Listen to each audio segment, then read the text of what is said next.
Alexander had been trying to reach Marina for 2 weeks with no success. Her phone went straight to voicemail every time he called. He'd gone to her apartment building 3 times, but she wouldn't answer her door. He could hear movement inside, so he knew she was there, but she clearly didn't want to see anyone. He understood why she was hiding. The media attention had been intense and invasive. He'd seen the reporters outside the concert hall, the articles that seemed to appear every day with new details about her past. Some of the coverage was respectful, but some of it felt exploitative, treating her like a curiosity instead of a person. But Alexander also believed that Marina needed to face what had happened, not run from it forever. She'd been running and hiding for 45 years. Maybe it was finally time to stop. He had an idea, but he needed help to make it work. He called a friend who worked at Carnegie Hall, one of the most famous concert venues in the world. He explained the situation, told Marina's story, and made a proposal. His friend listened carefully and said he'd think about it. 3 days later, Alexander got a call back. Carnegie Hall would do it. They'd give him a slot for a special concert in 3 months. He could invite Marina to perform one piece, just one, if she was willing. No pressure beyond that. No obligations. Just a chance to play for people who wanted to hear her, not exploit her. Now he just had to convince Marina to say yes. He went back to her apartment on a Saturday afternoon. This time when he knocked on the door, he didn't ask her to let him in. Instead, he just started talking through the door. "Marina, it's Alexander. I know you're in there, and I know you don't want to talk to anyone. But I need you to listen to me for just a few minutes. That's all I'm asking. Just listen." There was no response, but he thought he heard footsteps on the other side of the door. He took that as encouragement and kept going. "I have a concert at Carnegie Hall in 3 months. It's already scheduled. I'm going to play some Chopin, some Bach, the usual stuff. But I want you to be there. Not to watch, to play. Just one piece. Whatever you want. And then you can decide if you ever want to play again or if you want to go back to your quiet life. But I think you owe it to yourself to do this one time. Not for the audience. Not for the press, for you. And for your husband." Still no response. Alexander sighed and continued. "I know the video scared you. I know you didn't want all this attention. And I'm sorry that happened without your permission. But Marina, I watched that video dozens of times. You know what I saw? I saw someone who was finally free. For those 8 minutes, you weren't carrying the weight of your promise anymore. You weren't thinking about the past or the fear. You were just playing. And it was beautiful." He pressed his hand against the door, wishing he could see her face. "Your husband's last words were for you to play again someday. You told me that. This is that someday. This is your chance to keep his memory alive in the way that would have meant the most to him. Please, Marina, think about it." He waited another minute, but the door stayed closed. He slipped a piece of paper under it with his phone number and the details about the concert, then left. For 2 weeks, he heard nothing. He went ahead with planning the concert anyway, hoping she'd change her mind. He called the concert his evening of dedication, and he let it slip to a few reporters that there might be a surprise guest. The rumors started immediately. Some people guessed it might be Marina, and tickets sold out within hours. 3 weeks before the concert, Alexander's phone rang at 11 at night. He'd been asleep and he fumbled for his phone in the dark, not recognizing the number. "Hello?" he answered, his voice groggy. "It is Marina." Her voice was quiet, hesitant. Alexander sat straight up in bed, suddenly wide awake. "Marina, thank God. I've been so worried about you. Are you okay?" "I do not know," she said honestly. "But I have been thinking about what you said. About my husband. About his last words to me, and..." There was a long pause. "I will play. One piece, one time. And then I want everyone to leave me alone." Alexander felt his chest tighten with emotion. Okay, yes. Whatever you want. One piece. I'll make sure people understand that. "I want to play Chopin," she said. "Nocturne in C-sharp minor." It was Leonid's favorite. He used to ask me to play it for him when he couldn't sleep. "That's perfect," Alexander said. "It's a beautiful piece, and when is the concert?" She asked. He told her the date and time. She was quiet for a moment, and he could almost hear her trying to gather her courage through the phone. "I am very scared," she admitted. "I know," Alexander said gently, "but I'll be there with you. And the people who come to hear you, they're not coming to judge you or hurt you. They're coming because they want to witness something special. They want to hear you play. What if I cannot do it? What if I get to the piano and I cannot make my hands work? Then we'll figure it out together. But Marina, I've seen you play. You can do this. Your hands remember. Your heart remembers. Trust yourself. After they hung up, Alexander sat in his bed for a long time, staring at the ceiling in the dark. This concert had suddenly become the most important performance of his career, and he wasn't even the main attraction. He needed to make sure everything was perfect for Marina. She was giving him her trust, and he couldn't let her down. The next few weeks passed in a blur of planning and preparation. Alexander had several phone calls with Marina, helping her feel more comfortable with the idea. She came to the concert hall once late at night when no one else was there, and he let her practice on the piano she'd be playing. She sat at the Steinway for 2 hours, playing that Chopin nocturne over and over, sometimes crying, sometimes smiling, always pouring her heart into every note. Alexander also worked with Carnegie Hall to make sure the press would be controlled. He gave one interview to a major newspaper, telling Marina's story the way she wanted it told, with dignity and respect. He made it clear that she would play one piece and would not be taking questions or giving interviews afterward. Some reporters were annoyed by this, but most people understood and respected her wishes. The night of the concert arrived. Marina had spent the day in her apartment, too nervous to eat. Alexander had arranged for a car to pick her up and bring her to Carnegie Hall through the back entrance, away from any cameras or reporters. He'd also arranged for her to have a private dressing room where she could wait until it was time to perform. Someone from Carnegie Hall had helped Marina find a dress for the occasion. It was simple but elegant, deep blue with long sleeves, nothing flashy or attention-seeking. When Marina looked at herself in the dressing room mirror, she barely recognized the person staring back. She looked older, yes. There was no hiding the gray in her hair or the lines on her face. But there was something else there too. Something she hadn't seen in decades. A spark, a purpose. Alexander performed the first part of his concert brilliantly, though he was more nervous than he'd been in years. His hands were steady on the keys, but his mind was partly on Marina waiting backstage. He played Bach's Goldberg Variations, a piece that required intense focus, and it helped calm his nerves. When he finished the first half, he stood and addressed the audience. The hall was completely packed, almost 3,000 people filling every seat. He could see faces in the audience of famous musicians, critics, regular people who loved music, everyone who'd been captivated by Marina's story. "Thank you," Alexander said into the microphone. "Before we continue with the second half, I want to tell you about someone very special. Someone who taught me that music isn't about fame or recognition. It's about the human spirit. It's about love and sacrifice and courage." He told Marina's story. Not every detail, but enough for people to understand what she'd been through, what she'd given up, what this moment meant. He could see people in the audience wiping their eyes. He could feel the emotion in the room building like a wave. "Tonight," he said, "Marina Volkov is going to play for you. For the first time in 45 years, she's going to perform in public. She's going to play one piece, a Chopin nocturne that was her late husband's favorite. And then she's going to decide for herself whether she ever plays again. I want you to understand how brave it is for her to be here, how much courage it takes for her to share her gift with all of you after everything she's been through." He paused, looking toward the side of the stage. "Ladies and gentlemen, please welcome Marina Volkov." The audience erupted in applause, standing before she'd even appeared. Marina stood in the wings, her heart pounding so hard she thought everyone could probably hear it. This was it. The moment she'd been terrified of for 45 years. The moment she'd also been longing for without admitting it to herself. She thought about Leonid, about his face in that hospital bed, his hand holding hers, his voice weak but certain. "Promise me you'll play again someday." She'd carried those words like a weight all these years, but suddenly they felt different. Not like a burden, like a gift, like permission. Marina stepped out onto the stage. The applause got louder. She walked slowly to the piano, her legs steady despite her fear. Alexander met her there, gave her hand a quick squeeze, then stepped back to let her take the bench alone.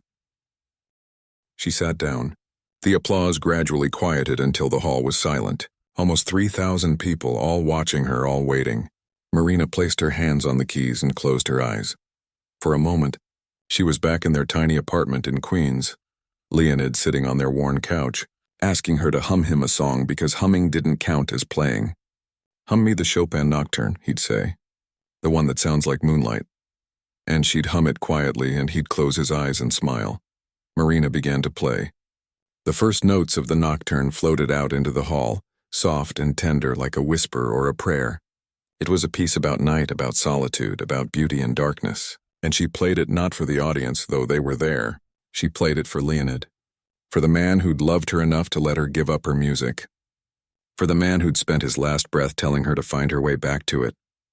The music filled Carnegie Hall with its gentle melody, its aching harmonies, its moments of both sadness and peace. Marina's touch was perfect, her technique flawless despite the decades away. But more than that, she played with a depth of feeling that you can't teach or learn. It comes from living, from losing, from surviving. Tears ran down her face as she played, but she didn't try to hide them. She let them fall onto her hands, onto the keys, mixing with the music. And in the audience, there wasn't a dry eye either. People cried openly, not bothering to wipe their faces. They cried for Marina's lost years. They cried for her husband. They cried for the beauty of what they were hearing. The piece lasted about 6 minutes, though it felt both shorter and longer than that. When Marina played the final soft notes and let them fade into silence, no one moved. The silence stretched on for what felt like forever, a collective held breath. Then Alexander started clapping, just like he had that first morning at the concert hall, and the audience exploded. They stood and applauded and cheered. The noise was deafening, filling every corner of the massive hall. Marina opened her eyes and looked out at them, all these strangers who somehow understood what this meant. She stood from the piano, tears still on her cheeks, and bowed. The applause got even louder. People were shouting, "Bravo!" in the traditional way. She bowed again, overwhelmed. Alexander came and stood beside her, took her hand, and they bowed together. The applause went on for 12 minutes. The stage manager had to eventually turn down the house lights to signal that it was truly over. Even then, people were reluctant to leave. Afterward, Marina stayed in her dressing room for a while, just sitting quietly and trying to process what had happened. Alexander brought her water and sat with her, not saying much, just being present. "How do you feel?" he finally asked. Marina thought about it carefully. "Light," she said. "I feel light. Like I have been carrying something heavy for so long and now I can put it down." "Are you glad you did it?" She nodded slowly. "Yes, I think Leonid would have been happy. I think he would have wanted this." She looked at Alexander with red but peaceful eyes. "Thank you for not giving up on me." "Never," Alexander said. "So what happens now? Are you going to perform again?" Marina shook her head. "No, not like this. Not concerts for thousands of people. This was what I needed to do. But I realized something while I was playing. Music was never meant to be a punishment or a duty or something I had to hide. It was supposed to bring joy. So I think I will play again, but differently." Over the next few weeks, Marina made some decisions. She gave one interview to the same newspaper that had treated her story respectfully before. In it, she explained that she would play music going forward, but only in small, intimate settings. Nursing homes, hospitals, community centers, places where people needed music but couldn't go to fancy concert halls. She also decided to keep her job cleaning at the concert hall 3 days a week. People thought she was crazy, but she explained that the work kept her grounded, kept her connected to the real world. Plus, she genuinely enjoyed making the concert hall beautiful. It gave her a sense of purpose beyond music. But now, on the mornings when she arrived early and the building was empty, she let herself play. She'd sit at that Steinway Model D and play whatever she felt like playing. Sometimes the Rachmaninoff that had started everything. Sometimes the Chopin Nocturne for Leonid. Sometimes other pieces she'd loved over the years. And sometimes, on his early mornings, Alexander would arrive and find her playing. He'd sit quietly in the front row and listen, grateful to witness these private concerts that were better than any public performance. Marina also started teaching. Not at a fancy conservatory or music school, but at a small community center in Queens. She taught children whose families couldn't afford expensive lessons. She taught adults who'd always wanted to learn. She taught anyone who genuinely wanted to make music not for fame or money, but for the simple joy of creating something beautiful. One of her students was a 10-year-old girl named Lily, whose mother worked 2 jobs and could barely make rent.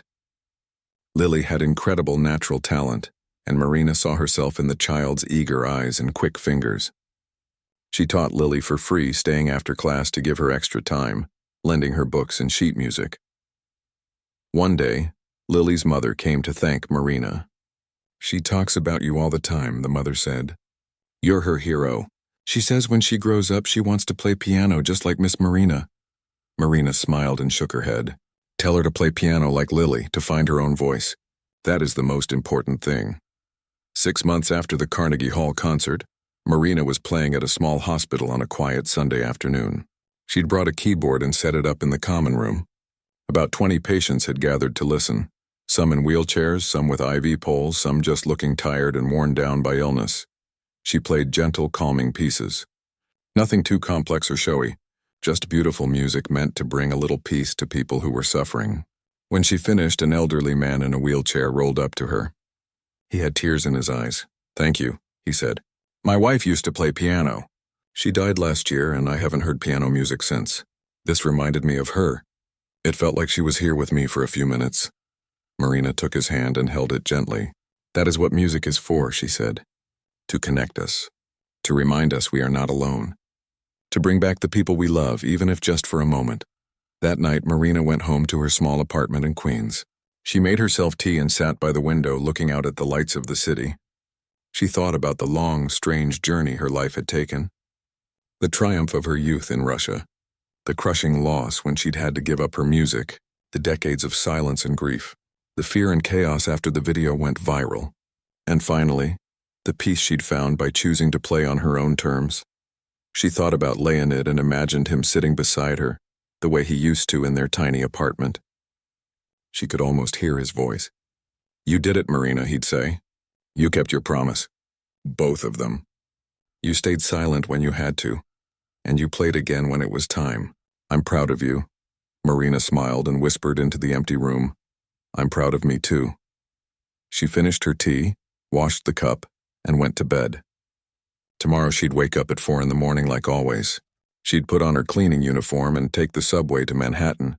She'd clean the concert hall, dust the pianos, mop the floors, and then in the quiet hour before everyone else arrived, she'd sit down at the Steinway Model D and play. Not for fame, not for obligation, not to prove anything to anyone. Just because she could. Just because the music was inside her and needed to come out. Just because after 45 years in the darkness she'd finally found her way back to the light. And that was enough. More than enough. It was everything. When Marina finished telling her story, both she and Alexander sat in silence for a long time. The storage closet felt even smaller now, filled with all the weight of everything she'd just shared. Alexander had tears running down his face, but he didn't bother wiping them away. "Marina," he finally said, his voice rough with emotion. "I don't even know what to say. I'm so sorry that happened to you. But I need you to understand something. Your husband's last words to you were, 'Promise me you'll play again someday.' Today was that day. You didn't break your promise to him. You finally kept it." Marina looked up at him, her eyes red and confused. "But the other promise, the one I made to get him released. Those people are gone," Alexander said firmly. "The Soviet Union doesn't exist anymore. The men who threatened you are probably dead or old and powerless. You're in America. You're safe. And you just played piano in front of witnesses, and do you know what happened?" They applauded. They cried. They recognized genius when they heard it. Marina shook her head. "I cannot play again. Today was a mistake. I lost control. It will not happen again." Alexander wanted to argue with her, but he could see she was exhausted and overwhelmed. He helped her stand up, made sure she was steady on her feet, and offered to drive her home. She refused at first, insisting she could take the subway like always, but he could see her hands were still shaking. Eventually, she agreed. They left through the back exit to avoid the other musicians. Alexander's car was parked in a nearby garage. The drive to Queens took 40 minutes in morning traffic, and Marina stayed quiet the whole time, staring out the window at the city passing by. When he dropped her off at her building, a modest 5-story apartment complex with faded brick walls, she thanked him quietly and disappeared inside. Alexander drove back to Manhattan feeling like he'd been hit by a truck. He couldn't stop thinking about Marina's story, about the life she'd been forced to give up, about the decades of silence. When he got home to his apartment, he canceled his afternoon rehearsal, made himself coffee, and sat on his couch trying to process everything. Meanwhile, back at the concert hall, Daniel Park was sitting in the orchestra lounge during lunch break, staring at his phone. He'd watched the video of Marina playing at least 20 times, 8 minutes of footage that showed something extraordinary. He'd told a few of the other musicians about it, and they'd all gathered around to watch, pointing at the screen and shaking their heads in amazement. "You have to post this," Helena said. "People need to see this." Daniel hesitated. But she got so upset when she realized we were watching. "What if she doesn't want people to see it?" Vincent, the cellist, spoke up. "Look, I understand the concern. But think about it. This woman has been hiding this incredible gift for decades. Maybe it's time the world knew about her. Maybe she deserves recognition for what she can do. Or maybe we should respect her privacy," Dmitri countered. "She clearly has her reasons for keeping this quiet." They argued about it for another 20 minutes. Half the orchestra thought the video should be shared. The other half thought it was wrong to do so without Marina's permission. Daniel sat in the middle of all this debate, holding his phone, feeling the weight of the decision. That evening, after everyone had gone home, Daniel was sitting in his apartment eating leftover Chinese food and still thinking about the video. His girlfriend was a social media manager and had been telling him for months that he should post more content online to build his profile as a musician. He pulled up the video one more time and watched it again. He thought about Marina's face as she played, the tears on her cheeks, the way her whole body moved with the music. He thought about the story Alexander had briefly mentioned about her having been a pianist in Russia before becoming a cleaning lady. There was something important here, something that transcended the question of permission and privacy. Before he could talk himself out of it, Daniel opened his video editing app and trimmed the footage slightly, removing the beginning part where you could see Marina looking scared before she started playing. He wanted to focus on the music itself. Then he uploaded it to his social media account with a simple caption: "Concert hall cleaning lady turns out to be a master pianist. Listen to this." He hit post and set his phone down, not sure if he'd just done something brave or something terrible. For the first few hours, nothing much happened. The video got a few hundred views, mostly from people who followed Daniel's account, other musicians and friends. Some people left comments saying it was beautiful. Others asked who the woman was, but then something changed. Someone with a large following shared it. Then someone else shared that share. Then a classical music blogger wrote a post about it. Then a news outlet picked it up. By the next morning, the video had 3 million views. By the afternoon, it had 10 million. By evening, it was at 25 million and climbing fast. It was being shared across every platform, being discussed on music forums, being analyzed by professional pianists who couldn't believe what they were hearing. Marina knew nothing about any of this. She'd gone home after Alexander dropped her off, had cried herself to sleep and spent the next day in bed. She didn't have a computer or a smartphone, just an old flip phone she used for basic calls. She had no idea her life was about to be turned completely upside down. On the third day after the video was posted, Marina forced herself to go back to work. She needed the money, and lying in bed wasn't going to change what had happened. She took the subway to Manhattan at her usual early hour, walked to the concert hall with her head down, and let herself in through the staff entrance. But something was different. There were people standing outside the front entrance of the building. Not just a few people, but dozens of them. Some had cameras. Some were holding what looked like recording equipment. Marina stared at them from across the street, confused. Was there some special event happening today that she'd forgotten about? She went inside through the back and started setting up her cleaning cart like normal. But within minutes, Harold Chen, the concert hall's general manager, appeared in the hallway looking flustered. "Marina," he said, slightly out of breath. "Marina, we need to talk." "In my office." "Right now." Marina followed him, her heart sinking. She was going to be fired. That had to be what this was about. She'd played the piano when she wasn't supposed to, had caused some kind of scene, and now she was going to lose her job. But when she sat down in Harold's office, he didn't look angry. He looked overwhelmed and maybe a little bit excited. "Marina," he said, pulling up something on his computer and turning the screen toward her. "Have you seen this?"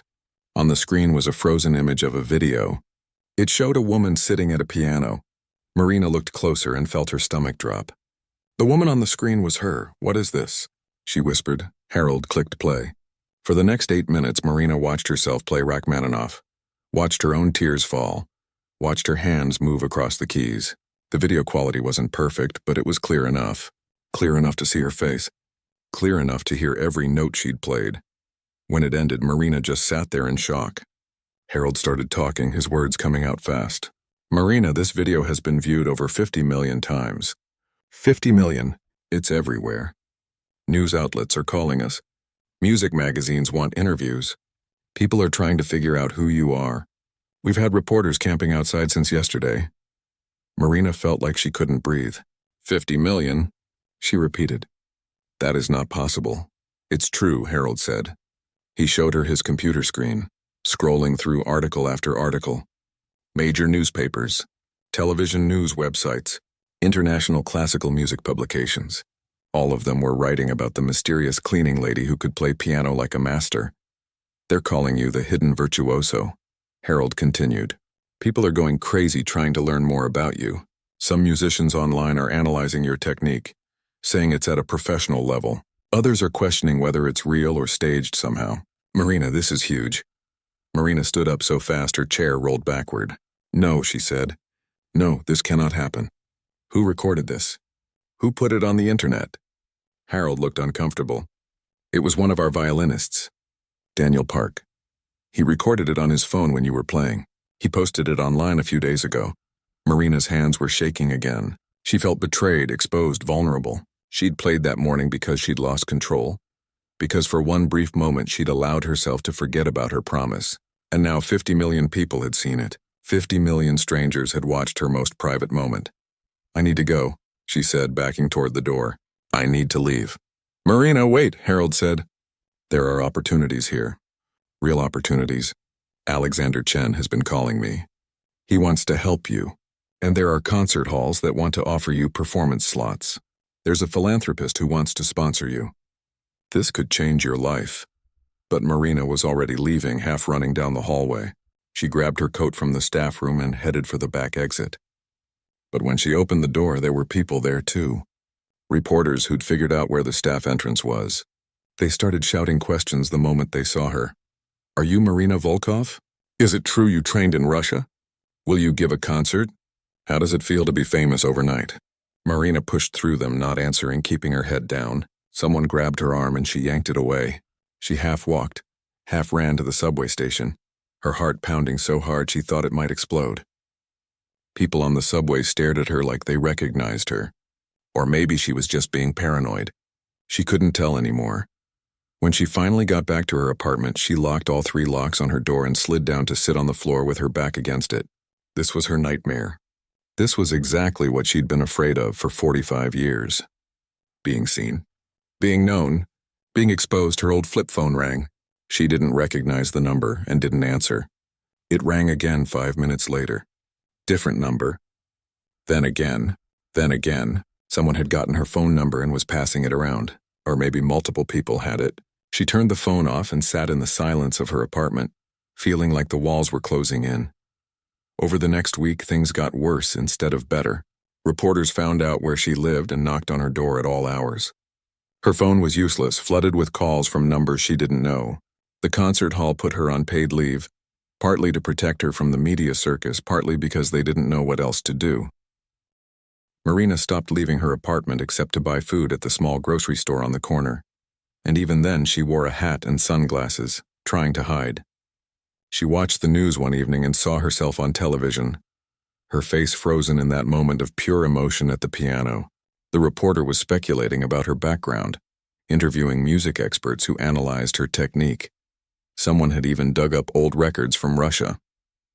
They'd found her name in conservatory archives, found brief mentions of her in Soviet-era music publications. The story was coming together piece by piece, even without her participation. The young prodigy, the mysterious disappearance from the music world, the decades working as a cleaning lady, now the shocking video that revealed her hidden talent. It was exactly what she'd been afraid of. The world knowing who she was, what she could do, the price she'd paid, and she couldn't make it stop. Couldn't go back to being invisible. Couldn't undo what had been done. Alexander stood in the doorway of the storage closet, not quite sure what to say. Marina looked so small sitting there on the floor, her shoulders shaking with sobs, surrounded by cleaning supplies. He'd made people cry with music before, but this was different. This wasn't tears of beauty or joy.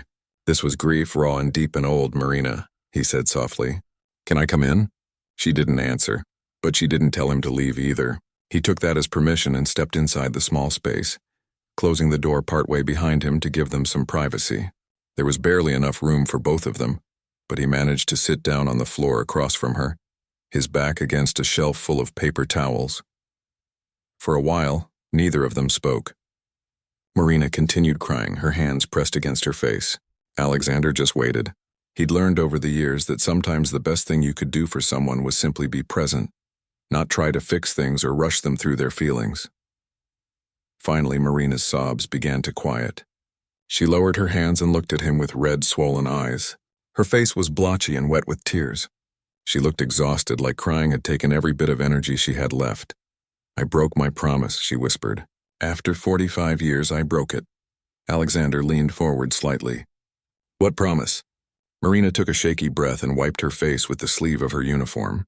When she spoke, her voice was so quiet he had to strain to hear her. I promised I would never play again, never perform, never touch a piano except to clean it. And I kept that promise for 45 years. Until today. Who did you promise that to? Alexander asked gently. Marina looked down at her hands, at the calluses from years of scrubbing and cleaning, at the wrinkles and age spots that hadn't been there when she was young. To myself, to my husband, to the people who took everything from us. And then slowly, haltingly, with long pauses where she had to stop and cry some more, Marina told him her story. She'd been born in Leningrad in 1957, back when it was still the Soviet Union, and the city hadn't yet returned to its old name of St. Petersburg. Her mother had been a piano teacher, and Marina had started playing when she was 4 years old. By the time she was 7, everyone knew she was special. She had what teachers called natural talent, but it was more than that. She understood music in a way most people never would, could feel it in her bones, could make the piano sing in ways that seemed almost magical. At 16, she'd been accepted into the Rimsky-Korsakov Conservatory, one of the most prestigious music schools in the entire Soviet Union. Students came from all over the country hoping to get in, and most of them were rejected. But Marina had played her audition piece, that same Rachmaninoff she'd just performed, and the professors had looked at each other with raised eyebrows. One of them had said, "We haven't heard playing like that in 20 years." She'd studied there for 7 years, practicing 8 hours a day, learning from masters who'd trained under legends. She'd won competitions. She'd been written about in newspapers. By the time she was 23, she was being called one of the most promising young pianists in the country. The Mariinsky Theater, where the greatest Russian musicians performed, had scheduled her debut concert for December 1980. But she'd also met someone during her time at the conservatory. His name was Leonid, and he was a journalism student at the nearby university. They'd met at a cafe where students gathered to drink tea and argue about art and politics. Leonid had dark eyes that sparkled when he laughed, and he'd told her that listening to her play was like hearing the voice of God. They'd fallen in love. They'd married in a small ceremony when Marina was 22.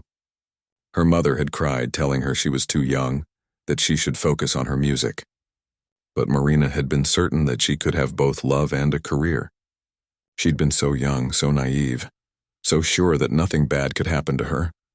Leonid had been writing articles for an underground newspaper, nothing major, just pieces criticizing some government policies, pointing out problems with censorship, suggesting that maybe the Soviet system wasn't as perfect as the official newspapers claimed. In those days, you had to be careful. The wrong words could get you in serious trouble. But Leonid had been passionate and idealistic and maybe a little bit reckless. He'd believed that telling the truth was worth the risk. 3 weeks before Marina's debut concert, 2 men in dark suits had come to their tiny apartment at 6 in the morning. They'd showed identification from the KGB and said that Leonid needed to come with them for questioning. Marina had begged them to leave him alone, had promised he wouldn't write anything else, but they'd ignored her. They'd put handcuffs on her husband and taken him away while she stood in her nightgown, screaming and crying. For 2 days, she'd heard nothing. She'd gone to the police station, to government offices, anywhere she could think of, but nobody would tell her anything. She couldn't eat, couldn't sleep, couldn't even think about music. All she could think about was Leonid in some prison cell, scared and alone. On the third day, one of the same men who'd arrested Leonid had shown up at her door again. He'd let himself in, sat down at her kitchen table uninvited, and laid out her options. Leonid could be charged with spreading anti-Soviet propaganda. The sentence for that was usually 10 years in a labor camp. Most people didn't survive 10 years in those camps. The cold, the hunger, the brutal work. They broke people. Or, the man had said, lighting a cigarette and watching her with cold eyes, there could be another arrangement. Marina had felt like she was drowning. What arrangement? She had asked. The man had explained it simply. The government didn't like making martyrs out of journalists and artists. It attracted too much international attention. So they'd be willing to let Leonid go under certain conditions. First, he could never write for publication again. Second, all copies of his articles had to be destroyed. Third, he could never speak publicly about his arrest or what had happened to him. And fourth, Marina could never perform publicly again. She could never record music. Her name had to be removed from the conservatory's list of upcoming graduates. The planned concert at the Mariinsky had to be canceled. As far as the official music world was concerned, Marina Volkov would cease to exist. The man had stubbed out his cigarette on her kitchen table, leaving a burn mark in the wood. "You're a nobody," he'd told her. "You're just a girl who played piano. But your husband committed crimes against the state. This is generous. Take the deal or he goes to prison." Marina had sat there in shock, unable to process what she was hearing. Her whole life had been building toward that concert. 7 years of study, 17 years of practice before that. Everything she'd worked for, everything she'd dreamed about, gone in an instant. "How long?" she'd managed to ask. "How long do I have to stay silent?" The man had smiled, but there was no warmth in it. "Forever," he'd said. "That's the deal. You never play publicly again. If we find out you've performed anywhere, even at a friend's birthday party, the deal is off and your husband goes to prison. Understand?" Alexander listened to all of this with his hands clenched into fists. He'd heard stories about the Soviet Union, about how the government had controlled people's lives, but hearing it directly from someone who'd lived through it made his chest hurt with anger. "What did you do?" he asked, though he already knew the answer. Marina's voice was barely a whisper. "I said yes. I signed papers. I watched them take the posters for my concert off the walls at the conservatory. I packed up all my sheet music and put it in boxes in a closet where I wouldn't have to look at it, and they let Leonid go." She wiped her eyes again, but the tears kept coming. He came home 3 days later. He'd lost weight, had bruises on his arms, wouldn't talk about what they'd done to him. We lived in that apartment for another 8 years, both of us working jobs we hated. He worked in a factory. I worked as a secretary. We never talked about music, never talked about his writing. It was like those parts of us had died. In 1991, when the Soviet Union finally collapsed, they'd made plans to leave. Leonid had a cousin in America who'd agreed to sponsor them. They'd saved every ruble they could. It had taken them 3 years to get all the paperwork done, to sell what little they owned, to buy plane tickets. They'd arrived in New York in 1994 with 2 suitcases and $300. Leonid had been 57 by then, Marina 56. Too old to start real careers. Leonid's English was poor, and he'd never learned to use computers. Marina's was better, but not good enough to teach music even if she'd been allowed to break her promise, which she still wasn't sure about. "We told ourselves we were free," Marina said, her voice breaking, "but we didn't feel free. We felt lost. Leonid couldn't write even though nobody was stopping him anymore. I couldn't play even though nobody would know or care if I did. The fear stayed with us. The habits stayed with us. Leonid had found work as a night janitor at an office building. Marina had found this job at the concert hall. They'd rented a small apartment in Queens. They'd been poor but together, and that had seemed like enough. They were going to grow old together in this new country where nobody knew their names or their stories. But 3 months after they arrived, Leonid had started coughing. At first, they'd thought it was just a cold from the winter weather, but the cough had gotten worse. He'd lost more weight.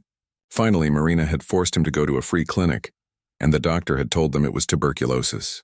He'd probably gotten it back in prison, the doctor said. Sometimes it stayed dormant in people's bodies for years before activating. Leonid had died 6 months later. He'd spent his last weeks in a hospital bed holding Marina's hand, telling her he was sorry. Sorry for writing those articles. Sorry for getting arrested. Sorry for making her give up her music. Sorry for dying and leaving her alone in a country where she barely spoke the language and had no family and no friends. Marina had told him to stop apologizing, that none of it was his fault, that she'd make the same choice again if she had to. The last thing he'd said to her, the very last words before he closed his eyes and stopped breathing, was, "Promise me you'll play again someday." But she hadn't. She'd kept her original promise instead.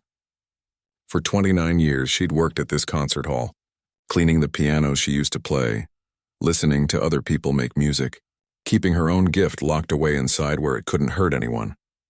The moment Marina's fingers touched those keys, something inside her broke open. Or maybe it was more like something that had been frozen for decades suddenly thawed.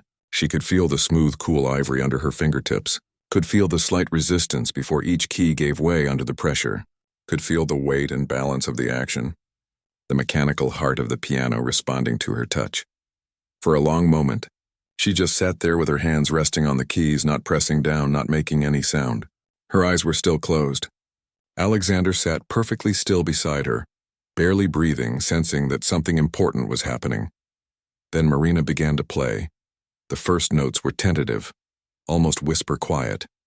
A simple chord progression, the kind a beginner might play. But even in those first few seconds, Alexander felt the hairs on the back of his neck stand up. There was something in the way she voiced those chords, the way she let certain notes ring longer than others that told him this was no amateur. Marina's confidence grew with each passing second.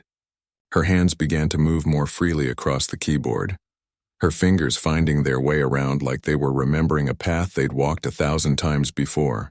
And then, without any warning, she launched into something that made Alexander's jaw literally drop open. She was playing Rachmaninoff. Not just any Rachmaninoff, but the Piano Concerto No. 3, the piece that professional pianists spent years preparing for, the piece that had broken the spirits of countless talented musicians who couldn't master its brutal technical demands. And this 68-year-old cleaning lady was playing it from memory, without sheet music like she'd been practicing it every day of her life. But here's the thing that really got Alexander. It wasn't just that she could play the notes.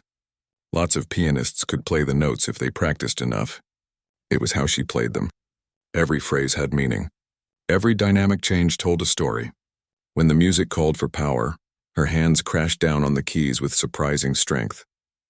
When it called for delicacy, her touch became so light the notes seemed to float in the air, and the emotion. Alexander had performed this piece himself dozens of times in concert halls around the world. He'd heard it played by legends, by prize winners, by the best pianists of his generation, but he'd never heard anyone play it like this. Marina wasn't just performing the music. She was living it, breathing it, bleeding it. Tears were running down her cheeks, but she didn't stop playing. Her eyes stayed closed and her whole body swayed with the music, lost completely in the sound she was creating. Alexander could see her lips moving slightly, like she was talking to someone only she could see. The music filled the empty concert hall, bouncing off the walls and the high ceiling, surrounding them in waves of sound. Outside, the sun was starting to rise, sending shafts of golden light through the tall windows. Dust particles danced in the light, moving in time with the music like tiny dancers. Alexander realized he was crying too. He wiped his eyes quickly, not wanting to miss a single second of what he was witnessing, because he understood, even though he didn't know her story yet, that this was more than just a performance. This was a dam breaking. This was 45 years of pain and longing and suppressed artistry pouring out all at once. The piece went on for several minutes, though to both of them it felt like seconds and hours at the same time. Marina's fingers flew across the keys with impossible speed during the technical passages, then slowed to a crawl during the tender moments. She hit every note perfectly, navigated every difficult run without a single mistake. Her muscle memory was flawless despite the decades away from the instrument. What neither of them realized was that they weren't alone anymore. The first person to arrive had been Vincent Rodriguez, the principal cellist who always came in early to practice. He'd walked into the concert hall carrying his cello case, ready to head to one of the practice rooms, when he heard the music. He stopped dead in his tracks, his mouth falling open. He stood frozen in the doorway, unable to believe what he was hearing. Then came two violinists, Helena Wu and Dmitry Kowalski, who'd carpooled together. They heard the music from the lobby and followed the sound like it was pulling them on invisible strings. When they saw it was the cleaning lady playing, Helena actually gasped out loud. One by one, more musicians arrived for morning rehearsal. The flutist, the percussionist, 3 more violinists, 2 viola players, the assistant conductor. Every single one of them stopped whatever they were doing and stood in silent awe, watching this elderly woman in a cleaning uniform play one of the most difficult pieces in classical music, like it was written in her soul. They were all professionals. They'd all trained for years at prestigious music schools.